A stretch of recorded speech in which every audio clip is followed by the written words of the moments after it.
dancing together. The Father's dwelling place is the throne of new life. Now our resurrection is come, which we long awaited. May the word of God in my heart resound,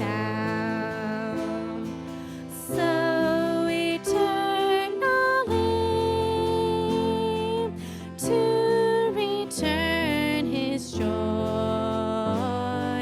We shall be his pride and delight, children of the living God. Into the world of Eden regained, let's go singing together. The Father's dwelling place is the eternal paradise, where the blessing he had to reserve will be freely given. May the word of God in my heart resound, so eternally to receive his praise. We shall be his pride and delight, children of the living God. Into the world of Eden regain, let's go dancing together. Okay, and I'd like to invite up Alina for opening prayer. Through 324.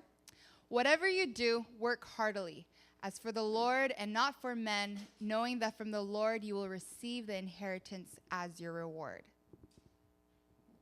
How to Gain Spiritual Help by Reverend Moon. The spirit world wants to be part of everything we have and do. They want to be involved to such a great extent. Okay, so as you can see, the topic of my sermon is about the spiritual world or heaven or the afterlife, or, people from all kinds of faiths call it different things. And in the unification faith, we call it spirit world commonly, and we believe that it's not just full of angels, which are there, but also like the souls and spirits of people who have deceased. And yeah, so I'm going to be talking a little bit about that today. I feel like I have kind of a unique perspective to come from, just because my father died when I was 6 years old, and so because of that, I've ever since, from a really young age, I feel like I've been very keenly aware of the concept of the spirit world and heaven, and I've been paying attention to that, and I watch for it in my life because it's a way that I feel like I can connect to him. So, thank you.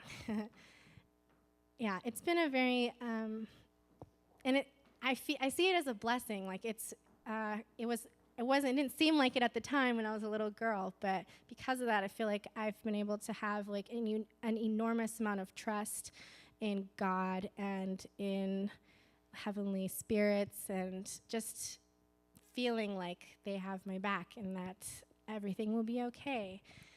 And usually I don't feel so much fear when I am asked to give a sermon too, not because I know so much, or because I always have something to say or whatever. A lot of times I don't, and I don't know what I'm going to talk about, but I know in my heart that I'm not preparing this alone, and that God has something he wants me to say, and that I'll receive the inspiration I need or whatever.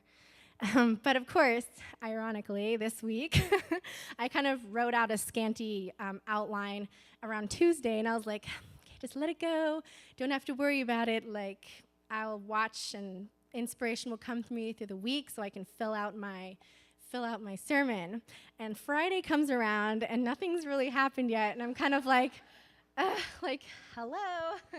I'm still waiting for, something. And Saturday rolls around and I'm like decluttering because we're getting ready to move. And I'm just like, oh God, like nothing's coming. And finally, around dinner time last night, I got this rush, and maybe you guys know what that's like, where you're like can't keep up with your fingertips, and you're like trying to write. You know what that's like, right? So I've got that around dinner time, and I was up pretty late, like working on the slideshow and stuff. But it was almost like, so you're gonna give a talk about Spirit World, eh? Like we'll see just how faithful you are. So it was scary, but they pulled through. They did not leave me in the dust. So this talk was inspired by obviously everything that Hide's my husband, Hide and I have been experiencing with everything, getting a job with Google.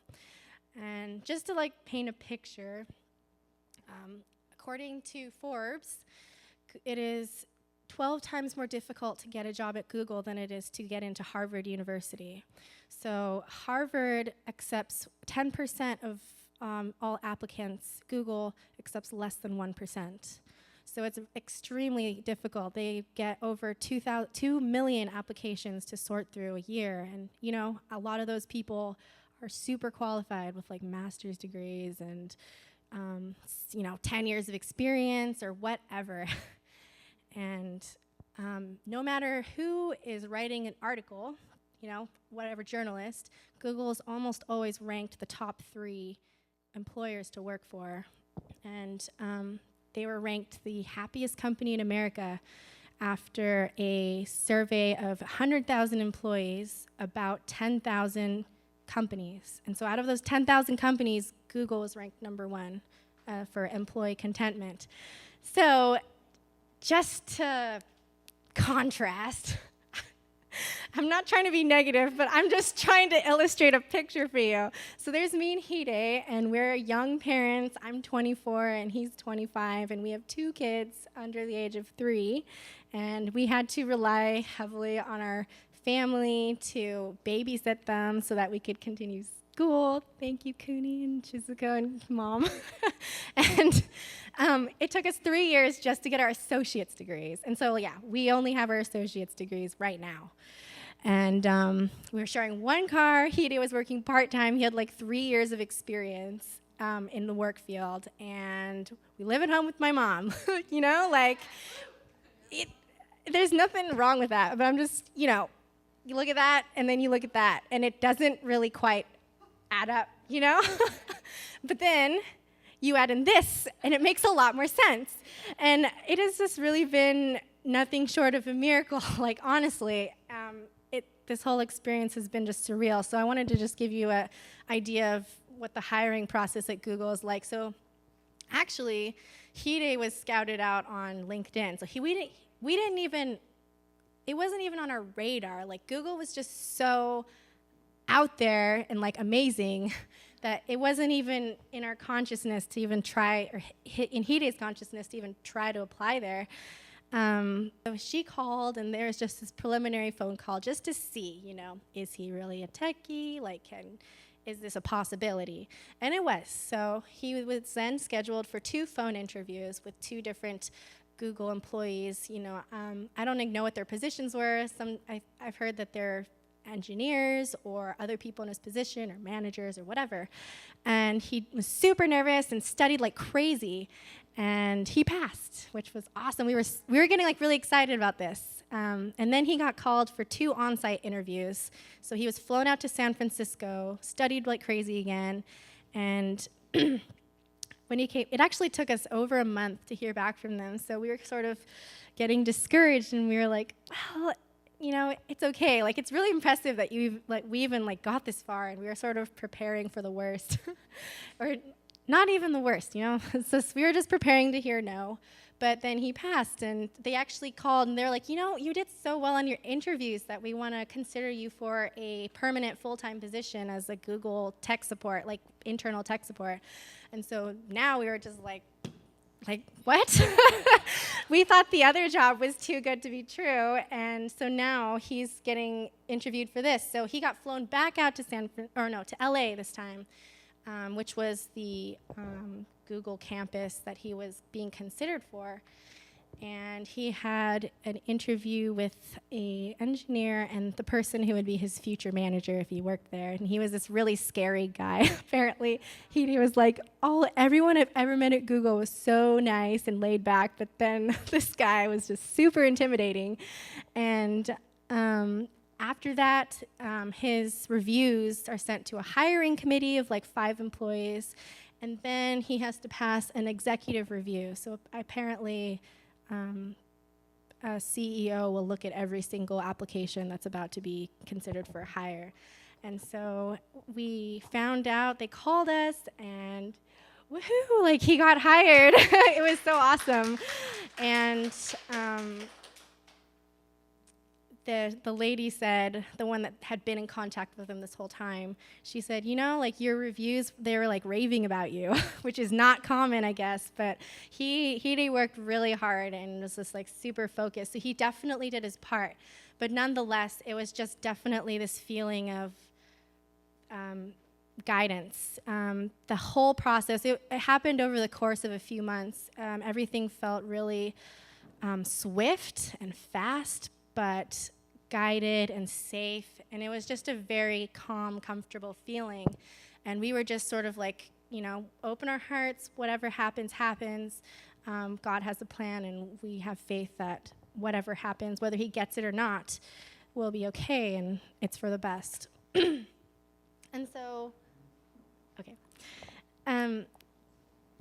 And I've had a lot of those kind of experiences throughout my life. There's the same kind of feeling of just ease and smooth guidance or whatever. And that happened when my family moved from Troutdale to Beaverton, and we had never moved before that, so that was a big thing. And another one was my matching with Hide and our marriage. And it was all the same feeling, and it has all turned out great. And so, but I feel like spirit world can be, or heaven or angels or whatever, can be like an easy default for people of faith, or especially in our church. Just say, it was spirit world, like la la, like fluffy up there. And it can also be like a hard thing for people who are skeptics to embrace or to accept so easily. So I just wanted to tell a story about Dr. Eben Alexander, and he is a neurosurgeon based out of Harvard Medical School, and he teaches there, and he also teaches at other very prestigious colleges or universities and Ivy League schools as well. So he, according to the Huffington Post, he spent his entire life dismissing claims of out-of-body experiences and refuting all of that with scientific logic and why that's not possible and what is actually happening in the brain to cause seemingly out-of-body experiences. But not so long ago, he himself had like a very severe case of meningitis, and it put him in a coma for a week. And during that time, he had an out-of-body experience. And so he said, "I'm not the first person to have discovered evidence that consciousness exists beyond the body. Brief, wonderful glimpses of this realm are as old as human history. But as far as I know, no one before me has ever traveled to this dimension, A, while their prefrontal cortex was completely shut down, and B, while their body was under minute medical observation, as mine was for 7 full days while he was in the coma." So this has been like the principal argument against out-of-body experiences by the scientific world, was that it is actually like a malfunction of the prefrontal cortex, which is what governs consciousness. But his prefrontal cortex, according to him, and he's a neurosurgeon, so he knows all about this, it was just off. It was shut down completely. And that was proven by just the severity of his meningitis, several CT scans, as well as other neurological examinations. And not only that, but while he was in the coma, because of who he was and stuff, he was under very close observation constantly during this week. So according to him, there is absolutely no way that I could have experienced even a dim and limited consciousness during this time in the coma, much less the hyper-vivid and completely coherent odyssey I underwent. So I really recommend that you guys go look this up. I don't have time to talk about it all because it'll just be too long, but he gives this really detailed account online. You can search neurosurgeon out-of-body experience or whatever. And he gives a super detailed account about his experience, and it's really amazing. But some of the things that something stood out to me that he said because it sounded really familiar from what we've heard from Reverend Moon. So some of his observation was that communication was instant. Nobody used language, and everyone you just understood immediately what was going on. And he said that his out-of-body experience felt more real than real life. Like now that he's back on Earth, he feels like it's a dream because the other world was so vivid and so memorable and so real. And the universe, he's talking about spirit world, so that universe is defined by unity and love, and that's what he said. Like everything is one, and you breathe love, and everything's about love, and so that just sounded so familiar to me, among other things. And he said that the heart of his journey was that we are loved and accepted unconditionally by a God even more grand and unfathomably glorious than the one that he'd learned of in Sunday school. So I love articles or whatever that bring like the religious and scientific spheres together. Like it's so exciting to me. So I have tons more that I've read and I can talk to you guys about if you want to later, like downstairs at lunch or whatever. But it's so fun. And I think that kind of thing is going to happen more and more. And I just thought it was amazing that it happened to be a neurosurgeon who understands as much as there is to know about the human brain that had this experience. So, saying that, what does Reverend Moon say about the spirit world and our relationship to it? He says that the spirit world wants to be part of our lives. They want to help us with everything and do everything with us. And they're always around listening, and I love that. These are quotes a lot of these quotes are from this book, How to Gain Spiritual Help, just a small picture book that from the words of Reverend Moon, but I really love it. But I love this because it really illustrates that the spirit world is not out there really distant and cold and watching down on us or whatever, but they're like, angels and like past spirits of people. They're here and they want to help. And it especially makes sense to me that your ancestors or people who you're descent from really want to help us out. So what exactly must we do to receive guidance from them and to become channels for the spiritual world? So I want you guys to ask yourselves these questions really quick. So what kind of people do you admire? And, what kind of qualities does someone have for you that, they're the kind of person that you just want to help out? From the goodness of your heart, you don't feel any obligation. You don't feel, not because someone asked you, but just because they inspire you. And so one that's not up here, actually imagine this, okay? So you guys are all multi-billionaires. But the thing that sucks is that you're on your deathbed right now. Yeah, kind of sucks. But you have like multiple estates, like a huge portfolio of stocks and investments, and a couple multi-million-dollar businesses. But you don't have any kids. And so you're like, gosh, I have to find somebody to be my successor. So you guys can answer if you guys want to raise your hand. So what are some of the qualities you're looking for in the person who's going to be your successor?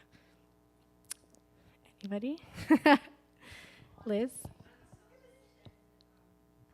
Unselfish and honest. Sunny said honest too. What was that? Compassion. Someone who's loving and not just going to be hoarding everything. Ambition, energetic, perseverance. Wise. Wise and well thought out. Humble. generous. I would also, for me, someone who's responsible, reliable, those are important things to me. But anyway, so, Uncle John? So someone who always has God on his mind and wants to liberate God's heart in humanity. Those are all wonderful answers. And, spirit world they're just people like us, and that's what they want to see in people. And so, obviously, that's the things that we should be shooting for.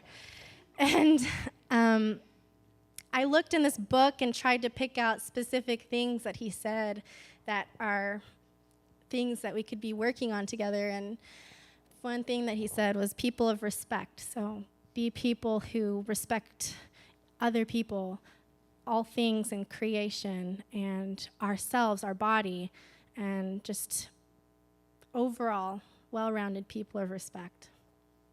He said witnessing in the book, and that is something that I definitely need to do better on. I'm not a very natural witnesser, but just to be people who have ministries and who are really investing in God's providence and growing their own personal growth too, and just live in a way that they can welcome other people and testify to them. Tithing. I know I'm the bookkeeper's daughter. She did not ask me to come up here to say this, and I quoted it just to prove it, okay? So on page 10 it says, return a portion of what you earn to God as a tithe. And he actually recommends 30%, but that's kind of a lot. So honestly, whatever it is, $5 a month or whatever, 20, whatever you can afford. If you can afford 10%, that's perfect. But I guess it's because I was raised as a bookkeeper's daughter, but I really believe that without that, we wouldn't have gotten the job. Oops. Selflessness, so practicing putting others before yourself and doing things despite whether you feel like it or not. Loving. A lot of people said that when we were talking about who they wanted their successor to be, someone compassionate, someone loving, someone who wants to liberate humanity. Someone who's prayerful. So, spirit world doesn't want to help someone unless they're headed in the right direction and they're going to listen to the inspirations that come. So someone who's constantly seeking guidance. And this wasn't, the next two weren't in the book, but they're things that True Father talks about all the time. And reflecting on my own life, I feel like these were really important aspects of what Hide and I did to be able to receive anything. So one was unity. And for me, it was important for Hide and I to be really united, and that we were really connected to each other, and we tried to be really united with our moms and our central figure, Reverend Silty, and did our best in that respect. And I was not asked to come up here and say this either, but kids, I just have to tell this, but a little bit after I had Aaron, Uncle Dario comes up to me and he's like, so when's the next one coming? And I was just like, I do not even want to think about going through pregnancy again or anything. And then he said something that really just stuck to my brain gum to a shoe, but just stuck to my brain. And he said that with every child comes more blessing. And at the time, I was like, you just, you just want us to have lots of kids or whatever. But, it's really been true. After Aaron was born, we had a bunch of blessings come. And after Krista was born, this whole crazy Google thing happened. And throughout the hiring process, I was like, okay, God, if we get this job, I will have to tell everybody about that is true, what Uncle Dario said. And I will let you know when we have a third, if it happens again. But so far, it has been extremely reliable. And I think that it's because it's one of the three blessings. It's just part of it, Part of the three blessings is the second blessing, to be married and have children and continue God's lineage. And I really, honestly believe that if we didn't have kids, God wouldn't have the need to give us a blessing like that. So, if you push yourself to develop these attitudes, then the spirit world must descend to assist you. The spirit world is using so many channels by which to come down and participate in God's providence, and they will choose the best one first.